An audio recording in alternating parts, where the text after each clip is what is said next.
नमो अर्यंताणम, नमो सिद्धाणम, नमो आयरियाणम, नमो उवच्छायाणम, नमो नोए सप्पसाहुणम। एसो पंच नमोक्तारो सब पाव प्रपनाशनो, मंगलाणम च सब्बेसु भगवत्।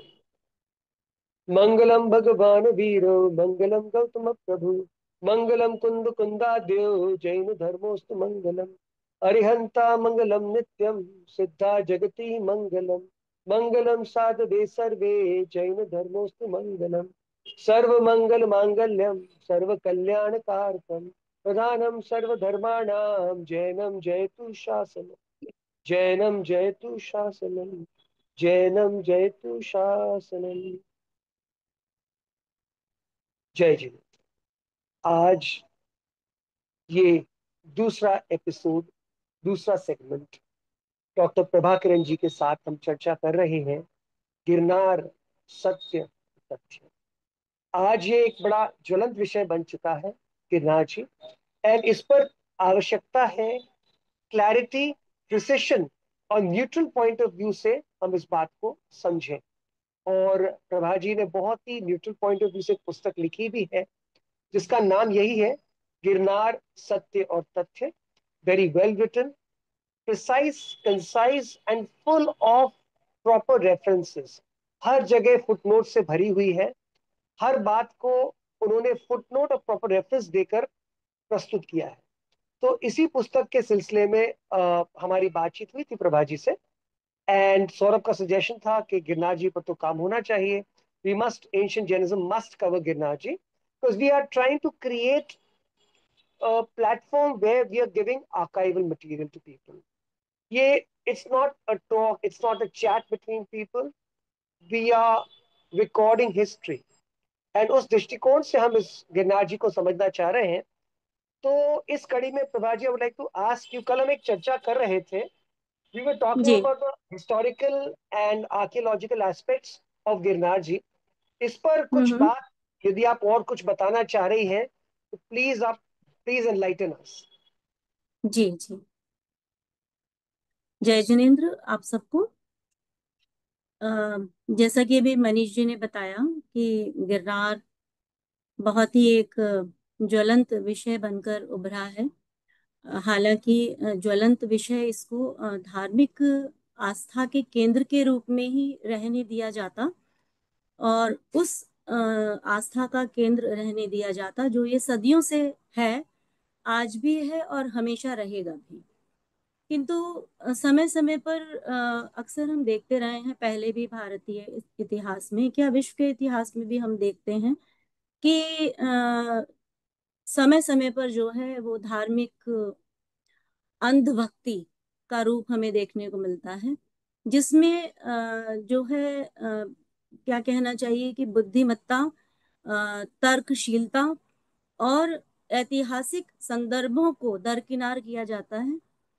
जानबूझकर भी दरकिनार किया जाता है, और इसलिए भी दरकिनार किया जाता है कि कई बार उन क्षेत्रों से, उन क्षेत्र विशेषों से जो कि जैन धर्म से जुड़े रहे हैं, खासकर उनके बारे में कहूंगी मैं कि वे बहुत अधिक प्रसिद्धि पा चुके हैं या फिर बहुत अधिक प्रसिद्धि पा चुके हैं।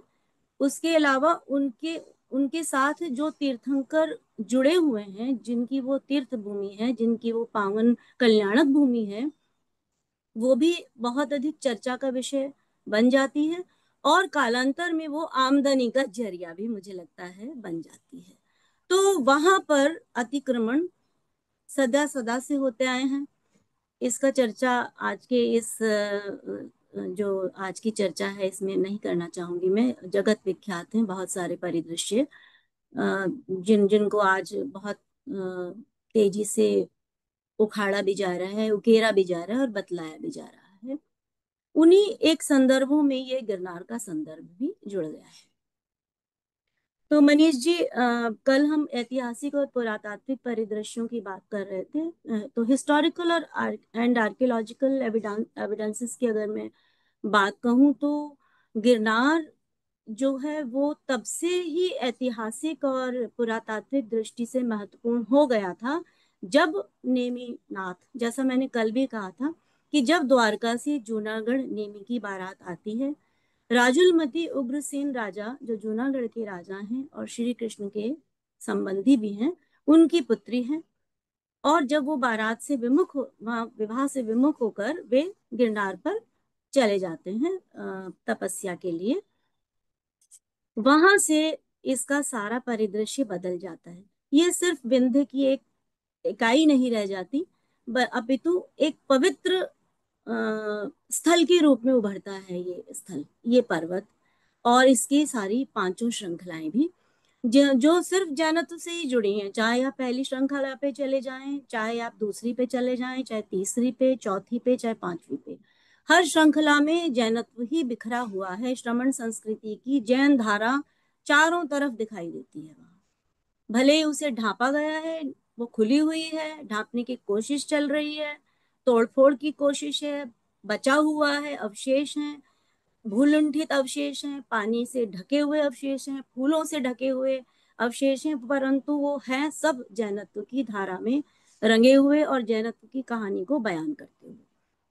तो कल मैंने आपको एक बात शायद जेम्स बर्गेस और इन सब के विषय में बताई, जो विदेशी हमारे लेखक रहे हैं, क्योंकि ये इस तरह से लिखते थे अपनी यात्रा वृतांतों को, या अपनी जो एक आर्कियोलॉजिकल सर्वे उस समय ये लोग करते थे, कि वे ऐसा लगता था कि हम इनके साथ इस यात्रा में शामिल हो रहे हैं। खासकर बर्गेस को अगर आप पढ़ें उनकी आर्कियोलॉजिकल सर्वे ऑफ इंडिया, तो आपको लगेगा कि आप हर एक सबमिट में, माने हर एक जगह पर वो इतना विशाल वर्णन करते हैं, एक एक शिलालेख का, एक एक मूर्ति का, एक एक स्तंभ का, कि आपको ऐसा लगता है कि आप उनके साथ साथ जो है उस 18वीं सदी में चले गए। और आप सोचिए मनीष जी कि 18वीं सदी में जो उल्लिखित था, जिसमें कि वे कहते हैं कि वहां राजा दत्तारी थे जो उनके नेमिनाथ के प्रथम शिष्य बने। यही दत्तारी को उल्लेख जो है वो एंटोनियोस ने भी किया है अपनी पुस्तक, जो उन्होंने दत्तात्रेय को ही समर्पित करी है। दत्तात्रेय कल्ट के ऊपर ही पूरी की पूरी किताब है वो। और इस पुस्तक के अंतिम अध्याय में उस पुस्तक का जिक्र भी मैंने किया है, जिसमें वे भी किंग दत्तारी के बारे में लिखते हैं। और यही किंग दत्तारी जो है, इनको बर्गेस ने भी लिखा है, और इस किंग दत्तारी के बारे में और भी इतिहासकारों ने पहले लिखा है कि ये जो है वो फर्स्ट डिसाइपल, पहले शिष्य बने नेमिनाथ के। और उसके बाद नेमिनाथ तो उज्जैन पर चले जाते हैं अपनी तपस्या के लिए, और वहां से वे मुक्त हो जाते हैं, निर्वाण को प्राप्त करते हैं, मोक्ष को प्राप्त करते हैं। और दत्तारी, क्योंकि वे इतने अधिक प्रभावित हैं नेमिनाथ से, कि वे भी कालांतर में दिगंबरत्व को धारण करते हैं। तो दिगंबरत्व को धारण करने से वो नेमी की जगह या नेमी के समकक्ष आप उनको लाकर खड़ा कर सकते हैं। ये तो बहुत ही मतलब क्या कहना चाहिए कि अपनी अपनी सोच की बात है। इस पर बुद्धिमान को इशारा काफी, कि एक शिष्य, एक गुरु, वो उससे प्रभावित है, वो उस रूप से प्रभावित है, और उनके रूप से तो बहुत लोग प्रभावित हुए कालांतर में। श्री कृष्ण के पुत्र पौत्रों ने, शायद मैंने कल भी बताया, मैं आज इस बात को दोबारा दोहरा ना दूं। आप देखिएगा सौरभ कि कई बार भावावेश में हम बहुत सारी बातें भूल जाते हैं दोबारा, तो आप देखिएगा। तो ये सब भी आया है।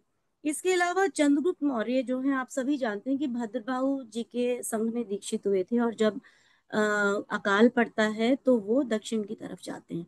परंतु इससे पूर्व वो कहाँ आते हैं आपको मालूम है? इससे पूर्व वो गिरनार आते हैं भद्रबाहु ओ। के साथ। तो ये मतलब ऐसी आश्चर्यजनक बातें हैं कि हम उनको सोचें तो हम कहेंगे अरे कहाँ मौर्य वंश का राजा चंद्रगुप्त मौर्य, अशोक का दादा, जो अशोक को कहते हैं कि बौद्ध धर्म के वो अनुयायी बने थे, लेकिन उनके दादा इतने अधिक जैनत्व से प्रभावित हुए कि उन्होंने उस वक्त प्रचलित अन्य धर्मों को छोड़कर, चाणक्य को भी बिसराकर जैन धर्म में दीक्षा ली। और फिर वे गिरनार होते हुए वहां जाते हैं, जहां उनकी गुफा है, चंद्र गुफा, जो वहां पर अभी भी विद्यमान है। वो चंद्र गुफा जो है वो चंद्रगुप्त मौर्य जी की ही है वहां पर। और आपने देखा होगा कि फिर श्रवण बेलगोल में भी चंद्री पर चंद्र बसदी है, हम्म। वहां पर भी चंद्र है ये। बस। तो जिसमें उन्होंने अपना अंतिम अंतिम समय जो है वो व्यतीत किया है भद्रबाहु जी के चरणों में। तो वहां पर इन्हीं पहाड़ियों में जो है चंद्रगुप्त मौर्य के समय में अशोक के पौत्र हुए राजा संप्रति। देखिए, पहले तो दादाजी गए वहां से, वो वहां से उनका विहार होता है दादा का। अब आप समय काल निर्धारण जो सुन रहे हैं वे स्वयं करें कि मौर्य वंश का जो सम्राट है वो संन्यास्त हुआ है। वो गिरनार से होकर श्रवणबेलगोल चला गया है। उसके बाद उनके पुत्र आए हैं, फिर उनके साथ फिर अशोक आए हैं, और अशोक के फिर पौत्र आ गए संप्रति। संप्रति भी जिन धर्म को मानते हैं, संप्रति जो है वो, मैं आज तक इस बात को भी समझ नहीं पाई, पता नहीं कितनी सच है कि नहीं, कि कल्हण की राज तरंगिणी में ये वर्णन मिलता है कि अशोक तो जैनत्व को ही मानते थे। क्योंकि गिरनार में जो उनके शिलालेख पाए गए हैं 14, उनमें जितने वर्णन आए हैं, जो भी शब्दावली उसमें आई है, वो इस पुस्तक में मैंने दी है, वो सारे नेमी के प्रवचनों से प्रभावित है। अच्छा। तो अब मैं, अगर वो जैन धर्म, अगर उन्होंने बौद्ध धर्म स्वीकार करा था, तो फिर उनके पोते संप्रति ने दोबारा से फिर जैन धर्म स्वीकार करा, तो बात कुछ गले नहीं उतरती। क्या ये पूरा वंश जैनत्व के ही रंग में रंगा हुआ था, जो कम ज्यादा हो सकता है, परंतु या ये इससे इतर कोई और बात है जिसके बारे में भी शोध होनी चाहिए मेरे विचार से, एक अलग विषय है हालांकि। तो संप्रति राजा ने भी वहां पर गिरनार में मंदिर बनाया था, जो कि काष्ठ का मंदिर बनाया था, लकड़ी का मंदिर। अभी भी आप जाएं गिरनार में तो पहली टॉप पे राजा संप्रति का बहुत खूबसूरत लकड़ी का मंदिर विद्यमान है। और ये प्रथम टॉक पे यहाँ पर बंडीलाल दिगंबर जैन मंदिर विद्यमान है। दिगंबर श्वेतांबर दोनों मंदिर पहली टॉक पर अधिकाधिक जो है संख्या में है, जिसमें कुमारपाल वास्तुपाल का मंदिर है, और बहुत सारे मंदिर हैं, और बड़े खूबसूरत श्वेतांबर मंदिर भी बने हुए हैं। दिगंबर मंदिर तो है ही दर्शनीय और वंदनीय, पर श्वेतांबरों ने भी बहुत खूबसूरत मंदिर वहां बनाए हुए हैं। इसी तरह जो है बर्वे और फ्यूरर, डॉक्टर फ्यूरर हैं, वे भी 22वें तीर्थंकर नेमिनाथ को ऐतिहासिक पुरुष ही मानते हैं। और उन्होंने बाकायदा ये लिखा भी है कि उनकी ऐतिहासिकता में किसी प्रकार का कोई भी संदेह नहीं है। एक और बड़ा मजेदार वाकया ये है कि जिन प्रभ सूरी जी हुए हैं श्वेतांबरों के बहुत महान गुरु, जिनको मैं वंदन करती हूँ, वे 1390 विक्रम संवत में वे प्रयाण कर जाते हैं। उसके पहले उन्होंने बहुत कुछ लिखा जैन धर्म। और मतलब उनकी कुछ बातें तो वो ऐसी लिख के गए हैं, कुछ ऐसे तथ्य लिख करके गए हैं जो कि ऐतिहासिकता उस समय की उजागर करते हैं, उस समय के कालखंड को प्रकाशित करते हैं। तो वो उन्होंने लिखा कि विक्रम संवत की 14वीं शताब्दी तक गिरनार जो है जैन महातीर्थ था। और इसमें इंद्र जो है, इंद्र के द्वारा निर्मित इसको तीर्थ क्षेत्र कहा बताते हैं वो, क्योंकि इसमें ये जो नेमी निषधि है, जिसमें घंटे भी विद्यमान थे, जिसमें नेमी के चरण विद्यमान हैं, और जिसमें मूर्ति विद्यमान है उनकी, जो 1981 में जो है वो आंधी पानी आने से जो है उड़ जाता है। उसकी ऊपर की छतरी उड़ती है खाली, बाकी सब कुछ वहीं का वहीं रहता है। और जैन धर्मावलंबी तो उसकी यात्रा करने और उसके दर्शन करने जाते ही रहते हैं। तो वो कहते हैं कि वो सारा कुछ इंद्र के द्वारा निर्माण किया गया था। जैसे कि इंद्र के द्वारा निर्माण देव निर्मित जैन स्तूप हमारे मथुरा में भी बनाए गए माने जाते हैं। जब कंकाली टीला की खुदाई हुई तो वहां पर भी निकले, क्योंकि ये कहा गया कि भाई ये देव निर्मित स्तूप है, क्योंकि ये मानव निर्मित हो ही नहीं सकते उस समय में। और तो इससे ये पता चलता है कि जो गिरनार है उसमें जो वो नेमी निष्ठि थी वो इंद्र के द्वारा बनाई गई, जब वे मोक्ष प्राप्त करते हैं भगवान, और उनकी गुणगान करने के लिए वो उनकी निषधि का निर्माण करते हैं, और उसके अंदर ये सब चरण स्थापित करते हैं, और ये सब वहां पर पवित्र वातावरण, तब से लेकर आज तक वो पवित्रता ज्यों की त्यों वहां बनी हुई है। अब जिनप्रभ सूरी जी तो ये भी लिखते हैं कि इतनी सारे जो मंदिर थे और इतनी सारी मूर्तियां थी यहाँ पर, तो इसलिए ये जो है कहाँ चला गया ये, मतलब कैसे कब खत्म हुआ होगा, ये बड़ा शोध का विषय है। और वो ये भी कहते हैं कि भाई, ये भी एक बात पढ़ने में आती है कि जब यहाँ पर खुदाई हुई और जैन स्तूप और मंदिर निकले, तो उनको जो है 26 ऊंटों पर लादकर लाहौर ले जाया गया और पाकिस्तान के संग्रहालयों में उसको रखा गया। तो पाकिस्तान तो मेरा अभी तक जाना नहीं हुआ है, इस संदर्भ में कभी गई तो अवश्य खोजने की कोशिश करूंगी कि क्या नेमिनाथ से और गिरनार से संबंधित वहां वास्तव में कुछ ना कुछ है, वहां के संग्रहालयों में, जैसा कि पढ़ने में मेरे आया है। अब हम शिलालेखों और जो ताम्रपत्र लेख हैं उनकी बात कल कर रहे थे, तो उसी में मैं आपको आगे एक दो बातों को वर्णित करना चाहूंगी इस चर्चा में, कि एक जो यहाँ पर शिलालेख दूसरा बहुत प्राचीन है, वो क्षत्रप रुद्र दमन का है। क्षत्रप रुद्र दमन का जो लेख है, उनका उसका एक ही भाग अब मिलता है, एक भाग जो है वो खत्म हो चुका है और इसको डॉक्टर बुलहर ने पढ़ा था। इसमें तीन शब्द आते हैं, केवली ज्ञान प्राप्ता नाम, केवली ज्ञान प्राप्ता नाम। और इन तीन शब्दों को डॉक्टर बर्गेस इसका विश्लेषण करके कहते हैं कि ये वाक्य जो हैं वो जैन शास्त्रों में ही प्रयोग होते हैं। तो इसलिए ये जो लेख है ये जैन ही लेख है, ये किसी और धर्म से संबंधित नहीं हो सकता है, क्योंकि इसमें केवली ज्ञान संप्राप्ता नाम जो शब्द है, तीन शब्द जो आए हैं, ये मनीष जी तो ज्यादा बेहतर आगम जानते हैं, तो उनमें ये शब्दों का काफी समावेश मिलता है। तो ये बर्गेस ने अपने जो सर्वेक्षण रिपोर्ट उन्होंने सबमिट की थी, उसमें उन्होंने ये उल्लेख किया है। इसके बाद मैंने आपको बताया है कि मौर्य राजवंशों राजाओं के यहाँ पर बहुत सारे शिलालेख मिले जा रहे हैं। फिर इसके बाद जब हम वहां से गुजरते हैं नेमिनाथ जी के मंदिर के पास से, तो वहां पर उसके प्रांगण में दीवार पर एक टूटे हुए पत्थर के ऊपर 9वीं 10वीं शताब्दी का एक लेख हमें मिलता है। तो इस तरह बहुत सारे लेख जो हैं वहां मिलते हैं, जो जिनकी बारे में जेम्स बर्गेस ने भी लिखा है कि वो 1750 फीट की ऊंचाई पर, जब जहां से सीढ़ियां प्रारंभ होती हैं, वहां पर भी कुछ शिलालेख हैं।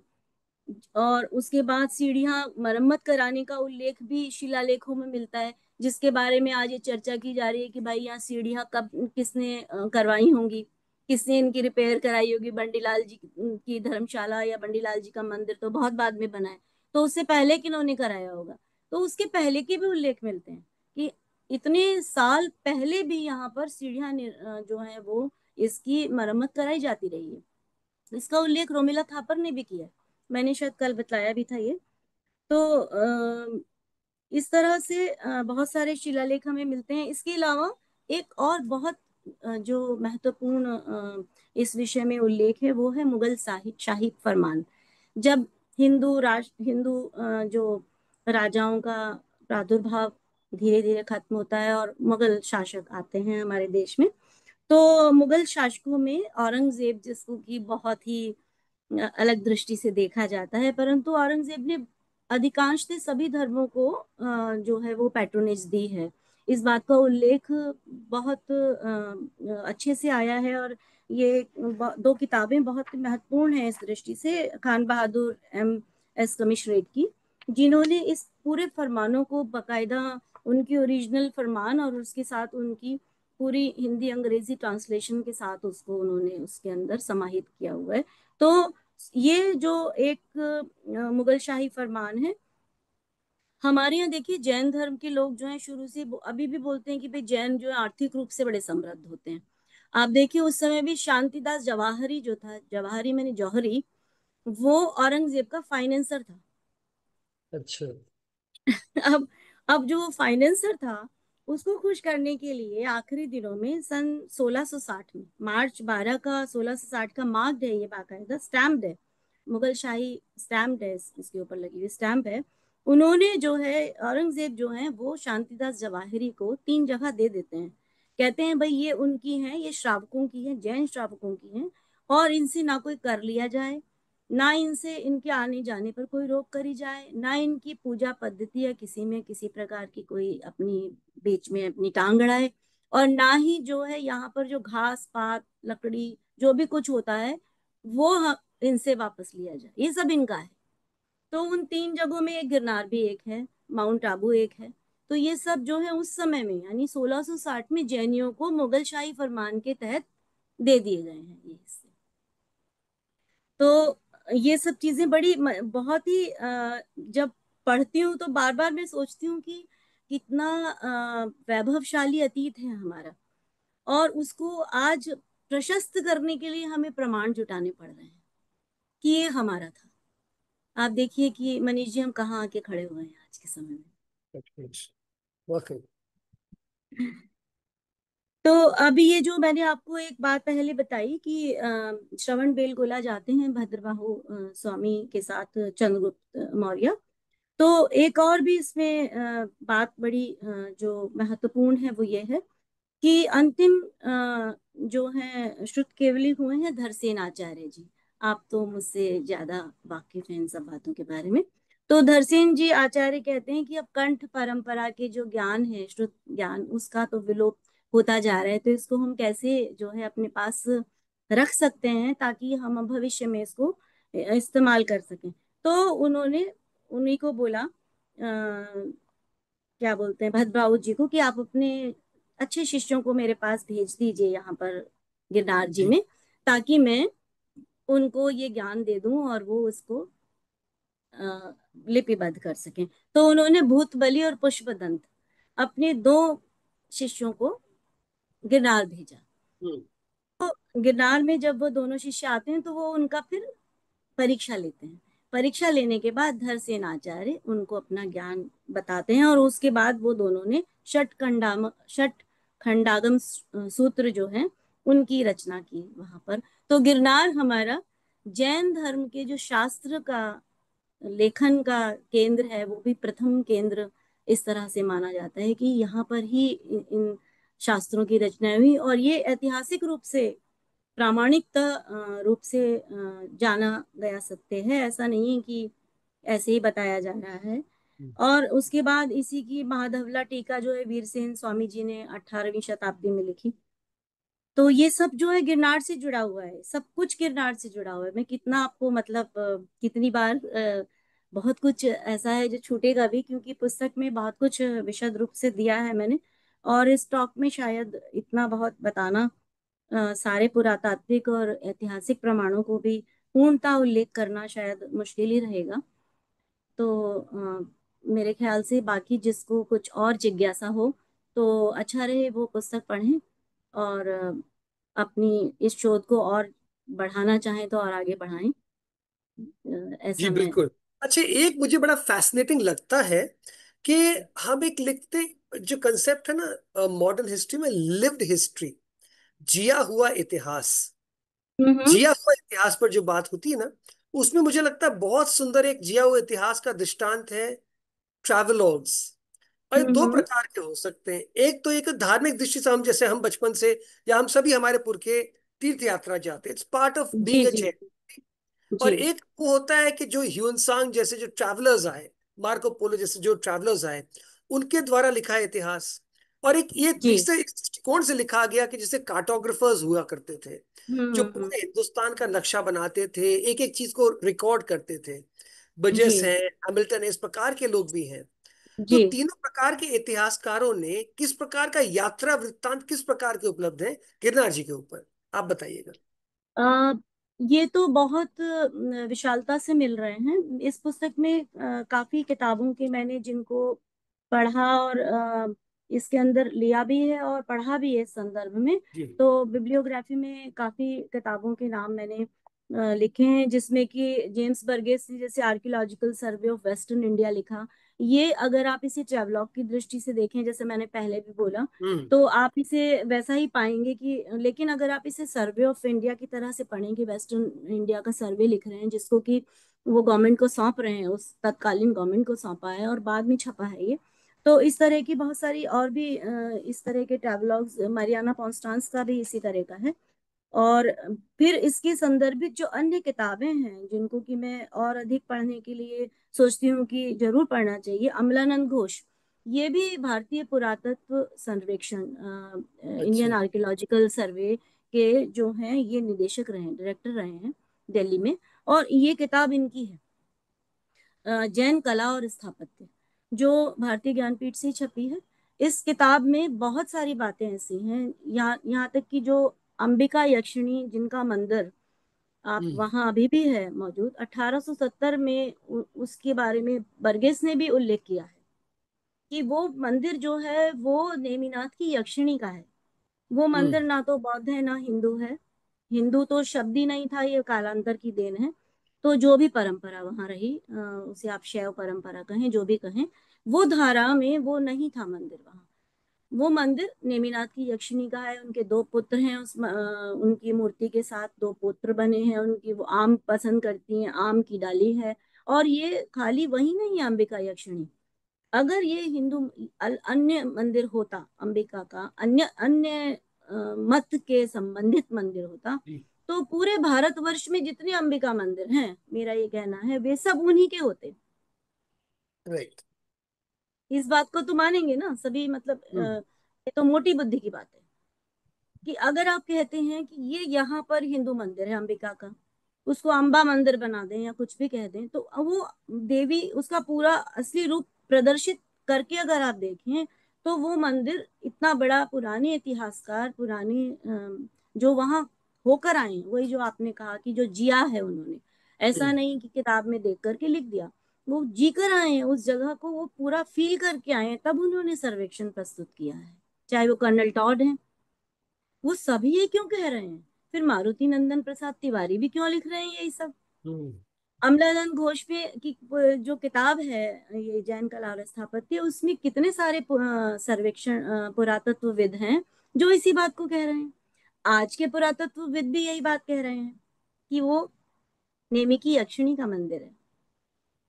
उसके बाद भी आप कहें कि नहीं, ये तो ये नहीं, ये था, हम्म। तो फिर मेरा सवाल यही है कि फिर बाकी के वो क्यों नहीं है। अगर हम्म। हम कहें पद्मावती का मंदिर जैन मंदिर है, हम्म। तो पद्मावती का मंदिर हर जगह जैन मंदिर है, चाहे वो पद्मावती किसी कोष्ठक में विराजमान है, चाहे पूर्ण मंदिर में विराजमान है, परिकर में विराजमान है, कहीं भी विराजमान है। पारसनाथ के उनके ऊपर विराजमान पारसनाथ हैं या उनके बराबर में विराजमान पारसनाथ है, परंतु वे हर जगह जैन ही तीर्थंकर की यक्षिणी के रूप में मानी गई है। तो किसी जी। एक जगह उस मंदिर को बदल कर अगर कहें कि ये मंदिर तो अमुक मत का हो गया या अमुक मत का था, तो ये बड़ी हास्यास्पद स्थितियां हैं जिनमें हम जी रहे हैं, जीने को मजबूर भी हैं। सही है।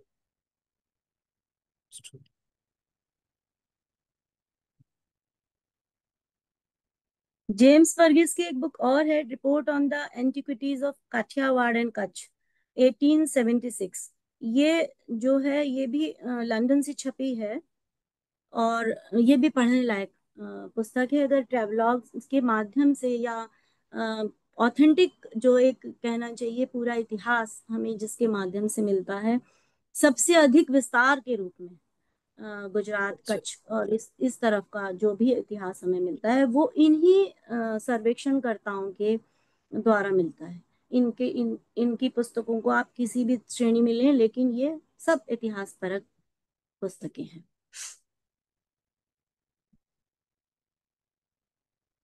इसी तरह से 1961 में जो आर के द्विवेदी ने डिस्ट्रिक्ट हैंडबुक ऑफ गुजरात का सेंसेक्स छापा है, उन उसमें भी गिरनार को नेमिनाथ से ही जोड़ा गया है, उज्जैन को नेमिनाथ से ही जोड़ के बतलाया गया है।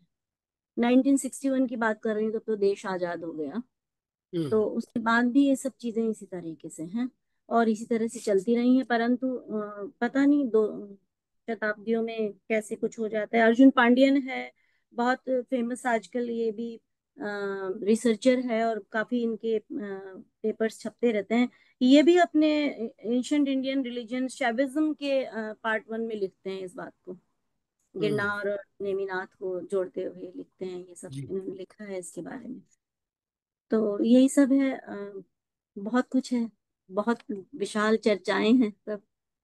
जी। नहीं, सचमुच इतना विशाल सब्जेक्ट है, बट इट्स इम्पोर्टेंट। मैं देख रहा हूँ जब से मेरा बेटा कॉलेज में था, टेड टॉक्स में जाता, तो बोलता पापा ये नया ये नया प्लेटफॉर्म है। हर बच्चा हम्म। रोमिला थापर की 500 पन्ने का इतिहास नहीं पढ़ेगा। बहुत सारे लोग ये टेड टॉक्स के माध्यम से पढ़ रहे हैं।